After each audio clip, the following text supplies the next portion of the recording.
రేవంత్ రెడ్డి గారి నాయకత్వం, దళిత సంఘాల ఐక్యత, దళిత సంఘాల ఐక్యత, రేవంత్ రెడ్డి గారి నాయకత్వం.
చేత పోతానే మొత్తం వచ్చింది నా బిల్లు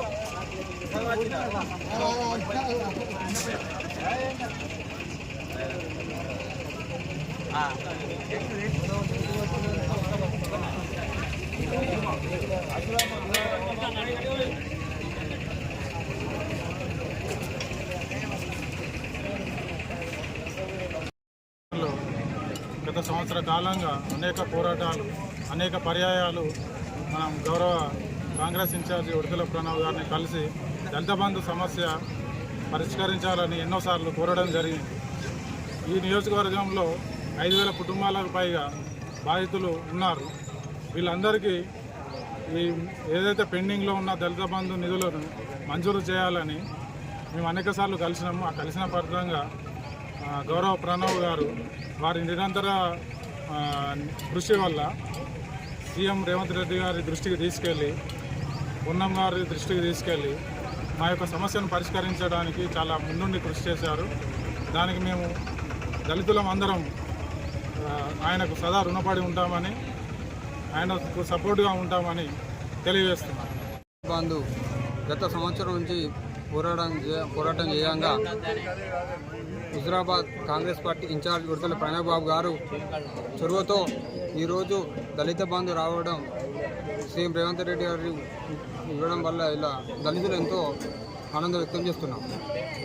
బంధు సాధన సమితి ఆధ్వర్యంలో ఈరోజు వీణవంక మండల కేంద్రంలో ముఖ్యమంత్రి రేవంత్ రెడ్డి గారు, ఉప ముఖ్యమంత్రి బట్టి విక్రమార్క గారు, జిల్లా మంత్రివర్యులు పెద్దలు పొన్నం ప్రభాకర్ గారు, హుజరాబాద్ నియోజకవర్గ ఇన్ఛార్జ్ పెద్దలు ఉడతల ప్రణవ్ బాబు గారికి పాలాభిషేకం చేసి వారికి కృతజ్ఞతలు తెలియజేస్తూ ఉన్నాము. మరీ ముఖ్యంగా తెలంగాణ రాష్ట్రంలో కాంగ్రెస్ ప్రభుత్వం ఏర్పడినప్పటి నుంచి దళిత బంధు విషయంలో ఇక్కడ ఉన్నటువంటి దళిత సోదరులందరూ పలుమార్లు ఇటు సమస్యను నియోజకవర్గ ఇన్ఛార్జ్ ఉడతల ప్రణవ్ బాబు గారి దృష్టికి తీసుకెళ్లగా వారు తక్షణమే వీరి యొక్క సమస్యను విని మంత్రివర్య దృష్టికి తీసుకువెళ్ళి ప్రణవ్ బాబు గారు, పొన్నం ప్రభాకర్ ఇద్దరు గారు కలిసి రేవంత్ రెడ్డి గారిని ఒప్పించి నేడు దళిత బంధు 2వ విడత నిధులు విడుదలకు ముఖ్యమంత్రి గారు ఆదేశాలు జారీ చేయడం శుభసూచకం. మరీ ముఖ్యంగా హుజరాబాద్ నియోజకవర్గంలో దళిత బంధు ఇవ్వడంలో చొరవ చూపి